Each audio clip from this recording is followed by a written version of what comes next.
Welcome to another day of Vlogmas. Today is a Q&A. A couple days ago on Vlogmas I asked for questions and I have 20 of them here that I'm going to answer. Okay, let's get into it. Hopefully you guys were kind to me. Here is a question for the Q&A. Where do you think your career will take you in the future? More books, different video games, different platforms? Love you, Stacy. Have been watching for such a long time. It's great to see you again. Thank you so much.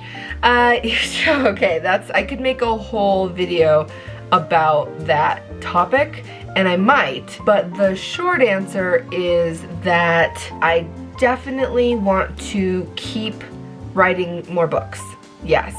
That has been something that I have wanted to do since as long as I can remember. It's been my passion since I was in first grade. I've always been told that I was a good writer. I've always tried to take as many creative writing classes as I could, both in high school and college. I even studied abroad in London, doing a creative writing semester. I got my university degree in journalism, and writing has always been my passion. YouTube sort of fell into my lap because I had started working at a company as a writer, but then transitioned to a video producer because I was writing for websites, and the people at the company had basically said, this is great that you're writing all these articles for our website, but we also want video on the website as well, so learn how to be a video producer. That work sort of took me into different directions, one of which was learning about YouTube, working with YouTubers, and kind of,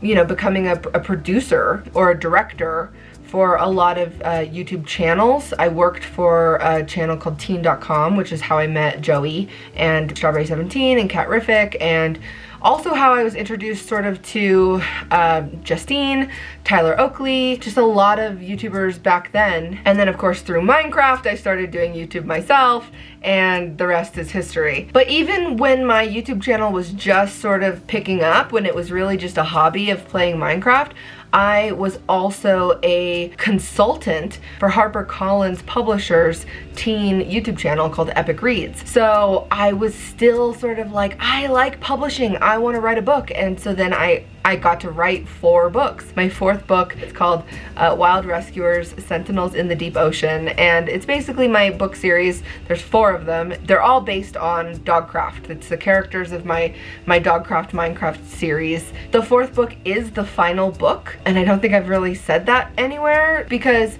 it's the final book of this series. I'm not saying it's my final ever series about Stacy and her wolf pack, or even the world of Wild Rescuers. I'm not saying it's the end of that. I'm just saying that these 4 books tell a story. This is becoming a long answer, but the answer is yes, I want to write more books. That's always what I've done, and through YouTube I have had the opportunity to write books and to live in a cabin in the woods and write books. That's my dream. I would love to write something YA. I would love to write something nonfiction. I have lots of ideas. That's always been my strong suit, is coming up with stories, and I kind of bent Minecraft to that. As soon as I started playing more Minecraft, it was like, how can I use this to tell stories? And that's what I did. Now, did my YouTube channel kind of drop off of the face of the planet? Yes. There's a couple of reasons for that. The first being that I had a ridiculously bad few years. Starting around 2017, 2018, I had several deaths in my family. I lost my grandmother quite traumatically. My dog Paige had an illness for about a year that was really, really difficult. I threw out my back. I had to do physical therapy for that. I got a concussion. I had never experienced a concussion before, and it definitely was a crazy thing. You guys saw on the vlog, like, I had to get stitches on my eye. Pipsqueak had a whole medical journey. My mother had breast cancer and went through treatment for that and is doing fantastic. I had 2 grandfathers pass away this year. It's just been a turbulent time for me, and it made it really difficult to work on YouTube in addition to working on Wild Rescuers. I think a lot of people have a hard time understanding, like, well, what does she do if she's not posting YouTube videos? But Wild Rescuers takes a tremendous amount of time. Each book takes about 8 months. So basically with everything that was going on in my personal life, it was really hard to juggle the YouTube channel and a book series. I've been doing that since 2017, and it's really, really tough to post as many videos as I was in 2015 or 2016. But I'm doing something that I absolutely love and was so passionate about. Am I passionate about making YouTube videos? Yes and no. I definitely want to continue making some YouTube videos, but I want to be proud of them and I want to work hard on them, and I haven't felt like I've been in a place where I can really focus on that. The other thing is that YouTube just changed. YouTube changed at the beginning of this year, 2020, and there was a pandemic. I do support the changes that YouTube made, but there's no denying that it makes my videos harder to find. And then the final thing that's going on is that I am really proud of everything I accomplished on YouTube so far. And I think to say, where have you been, or are you quitting? I have to remind myself, you posted over 2,000 videos. You've done 100 episodes of The Candy Aisle, more than 100 episodes of Mind Clash, more than 300 episodes of Dogcraft, more than 100 episodes of Mystic Mesa. You've done series with Cupquake, Diversity, Squishy, Cake Quest, Stampy, My Story Mode House. You were in a video game twice as yourself with Minecraft Story Mode. I went to Minecons, I went to over, I think, like 9 or 10 mine fairs. I have been on book tour. I've gone to at least over 30 cities and done meet and greets, and I've written and published 4 books. So I think I have earned the option to see what's next and explore what's next, because I really did that. And I'm sorry if you're waiting on more, but I really devoted so many years of my life to making that content, and I'm really proud of it. Would I have liked to have done more? Sure. Maybe will I do more? Sure.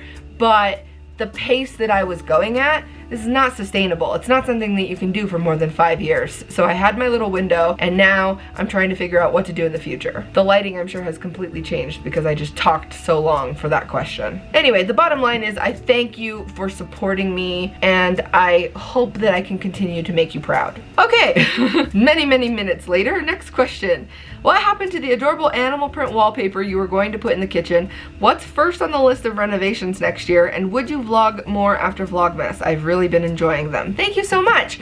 The animal wallpaper, I've seen that question come up. Maybe I never explained. It was installed in my kitchen and it looked really weird. The window trim is white and the wallpaper is kind of like a more of a gray white. It just didn't look good, and so I ended up taking it off, but my intention has always been to put it on a different wall in my kitchen. Maybe I'll attempt to install it myself and vlog it. As for the list of renovations, that is not the first thing I think. I think the first thing is that I have a cupboard under my stairs that I really want to turn into more of a pantry.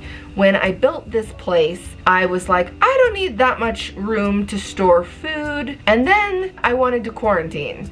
And I just was like, where do I put all the dog food that I want to stock up on? Where do I put all the cat food? Where do I put all the cat litter? Where do I put all of the jars of spaghetti sauce and paper towels and just everything that I want to put? I only have a couple of cupboards in my teeny tiny kitchen. Yeah, I want to install some shelves in my cupboard under the stairs. And as for the question of would I vlog that, I think absolutely. Not in like a daily vlog type of a way, but I would really love to turn this channel into something where I just post a DIY project like that from start to finish. Not anything being like, this is how you do it, like an expert, but just a fun vlog of me attempting to do a project on my own, or maybe with help. Okay, next question. Looking back now on your whole FIP and PIP false call, how did that change your view on cat health? That's a really good question. Yeah, I mean, you can watch all the videos on this channel about Pip's misdiagnosis. The thing about that is that there was definitely something wrong with Pip. He was sick, no question. When I took him to get a second opinion at a specialist, they didn't clear him of FIP. They said he is borderline, and I don't want to jump to the conclusion that the other vet did, but I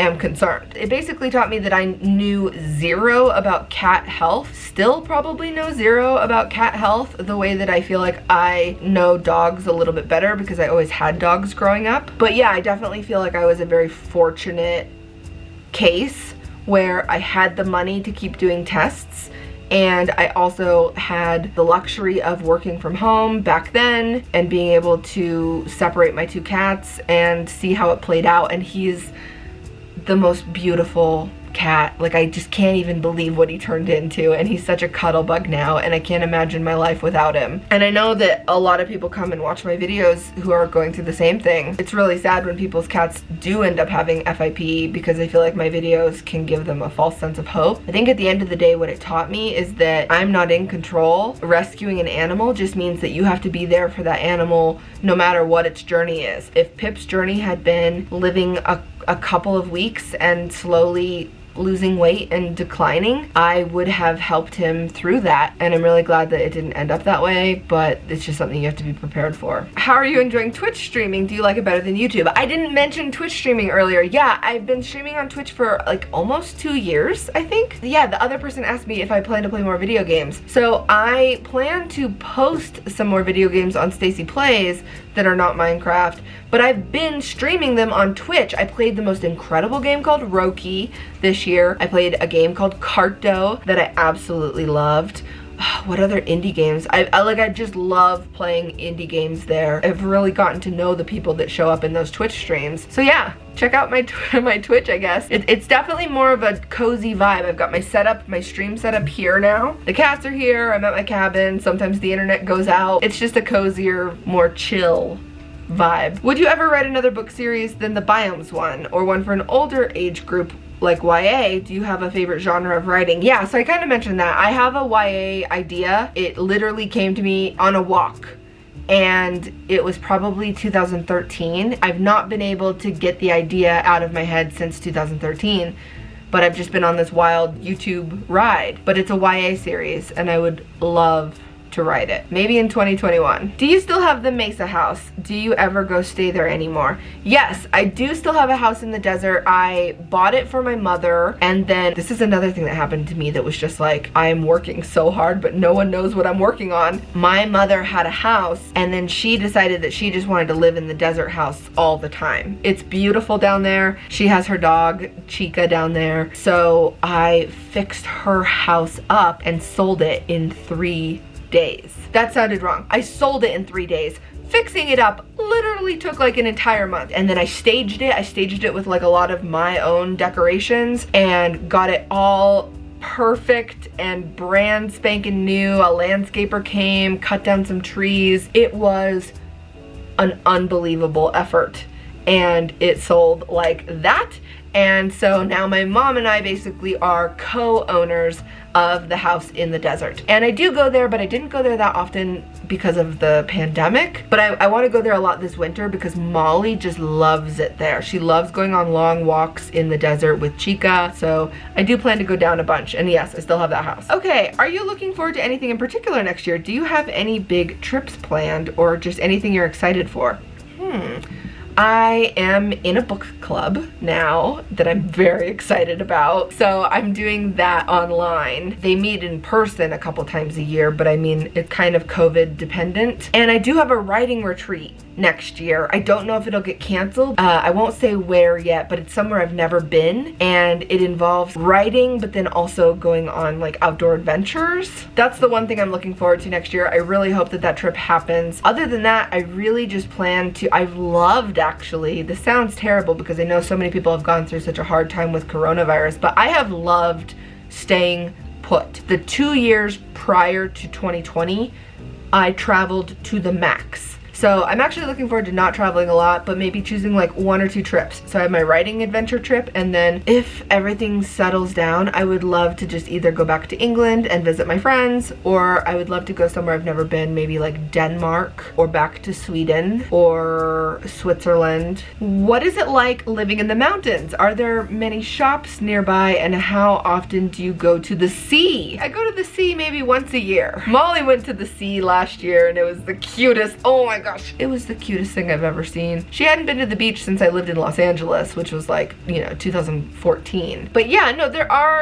I'm not insanely isolated. There are a couple of shops nearby. I love living in the mountains, honestly. A lot of people always ask me, isn't it so quiet? There's two things. One, I grew up visiting my grandparents' farm that was 300 acres with barely any cell phone reception and no internet. So I'm used to unplugging and I don't mind it at all, especially when I travel so much anyway. But then also just being online, having the internet, I think for my brain, I need to be in a cabin, being able to turn that off and then be like, calm. Plus I have a moose as a neighbor. I've only seen him 3 times. You know, I'm hopeful that in 2021 I'll see another moose sighting. That's my big goal. Hopefully, if a hunter doesn't kill it. Okay, hi Stacy. I wanted to ask if you realize that some of us are older viewers who used to watch your main YouTube channel. I started watching your videos when I was 14 years old and now I'm 21. I want to thank you for your brilliant content from which I learned a lot. It was a real pleasure to grow up with you and your pets. Thank you, and my condolences to your family. Thank you. And I can't even tell you how many comments I've gotten recently. I feel like this year they just all started of like, you are my childhood, which I just feel absolutely honored by. My childhood was like Mr. Rogers and LeVar Burton of Reading Rainbow. And I don't even begin to think I could be in that category to someone, but it's so cool to think about. So thank you so much, and I'm really glad that some of my older viewers have stuck around and watched these videos and my Twitch streams.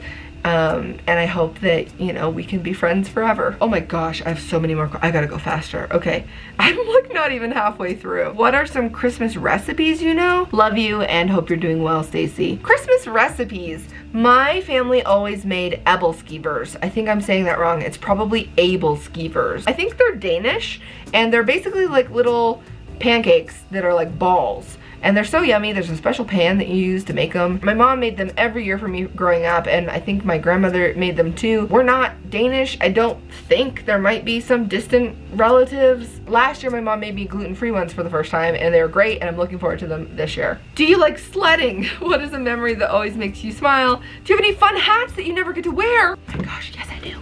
Best question ever. Okay, I've got this red beret. When do you wear a red beret? It's so limited. I gotta go to France. I also have this newsboy kind of hat. I wear this usually when I go on like trips to Europe. And then I've got this brown beret. This one's a little bit, it reminds me of when I was a brownie scout. I had like that acorn hat that brownie scouts have, but this is a little bit like, I'm gonna read you my poetry. A little too much. But this is my favorite beret. There. I love the little pom-pom. So yes, this hat is a hat. Great question.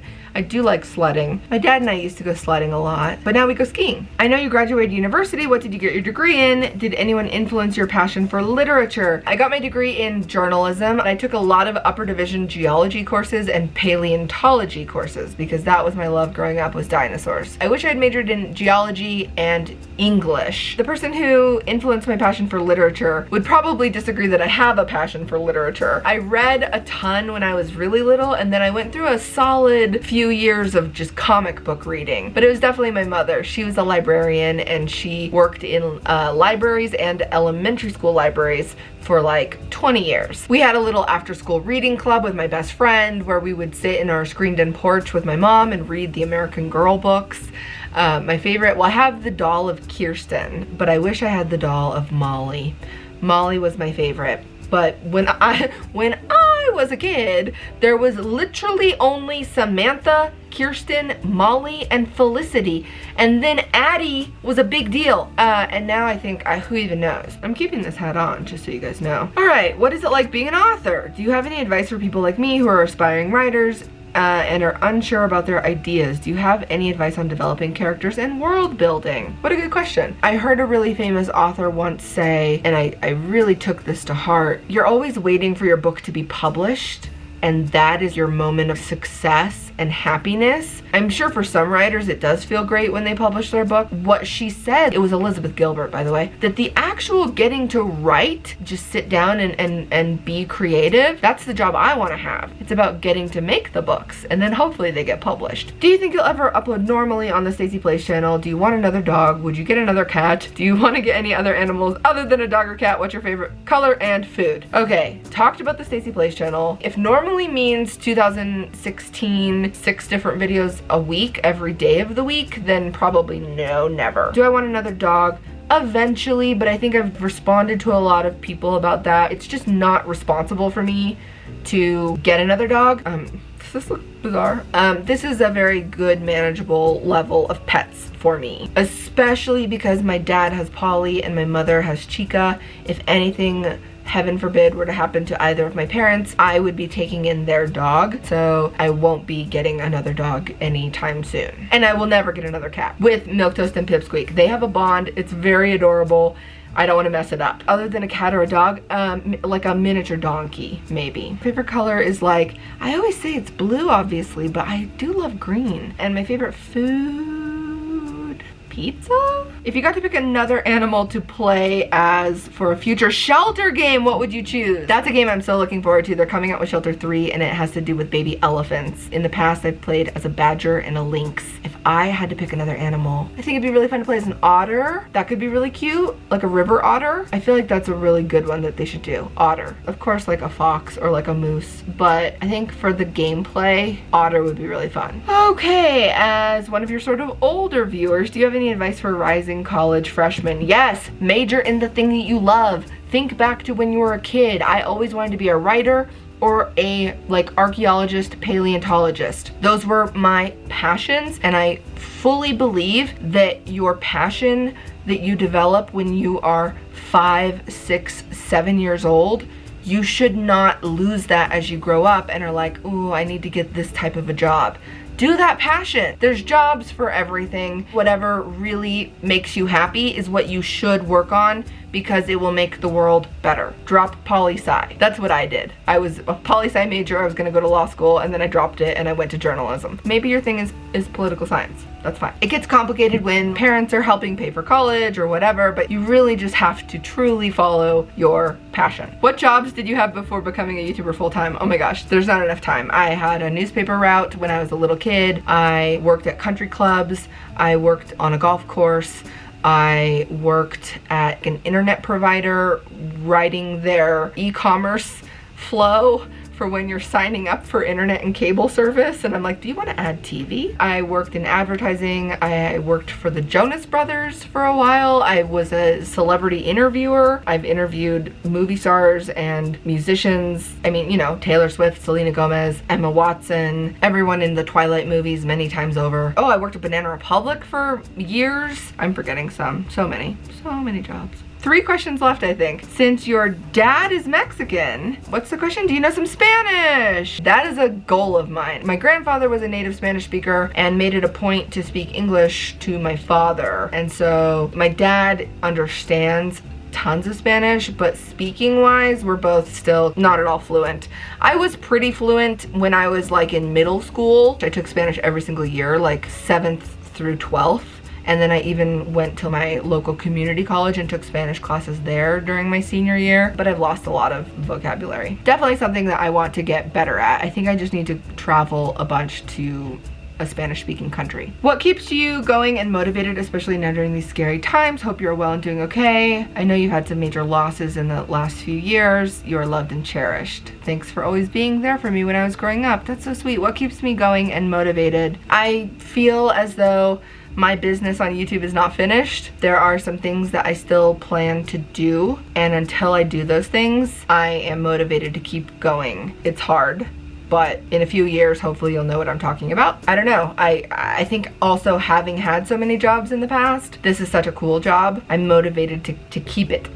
Okay, last question. Question 20. Have you had a scary cabin experience so far living in the mountains? Do you miss LA? I miss my friends in LA. I miss going to Disneyland. I miss going to the certain restaurants that I used to go to, but I definitely prefer the seasons. I love living in the cabin. Have I had a scary experience. I had a really scary experience recently, but it didn't have anything to do with the cabin per se. I had a scare where I left a pan on my burner and the burner was off, but for some reason it's a fancy burner and it malfunctioned and it kept heating the pan, and I left. I was picking up like a part from my auto dealership, and all of a sudden my phone made the sound of when I'm cooking and there's smoke in the kitchen. It made that sound on my phone, and I had the scariest moment of, why is that sound happening right now? I'm not in my home. It said there's smoke in your hallway. And I had to call the fire department. I drove home sobbing because Molly was here, Pip and Milquetoast were here, all of my grandmother's journals were here. I thought my whole house is burning down. And luckily, the fire department got there before me and was like, we don't see any smoke. And I was like, break the door down, break it down. And they're like, no, we'll wait for you, we don't see any smoke. I came in and there was a light amount of smoke. They felt so bad. They were like, oh my gosh, I'm so sorry, we didn't see the smoke through the windows. It was just the lightest amount of smoke because the pan was just starting to kind of burn. But I wasn't gonna be home for another 3 hours. So I feel very fortunate that I had that on my phone. I think it truly rattled me. I'm recovered now, but it was the most terrifying experience probably of my life, to think that everything could be gone. What a sad way to end. That was the last question. I hope you guys enjoyed this. I will see you tomorrow. Thank you for all the questions and all the support. I love reading the comments, and yeah, I love you. Bye.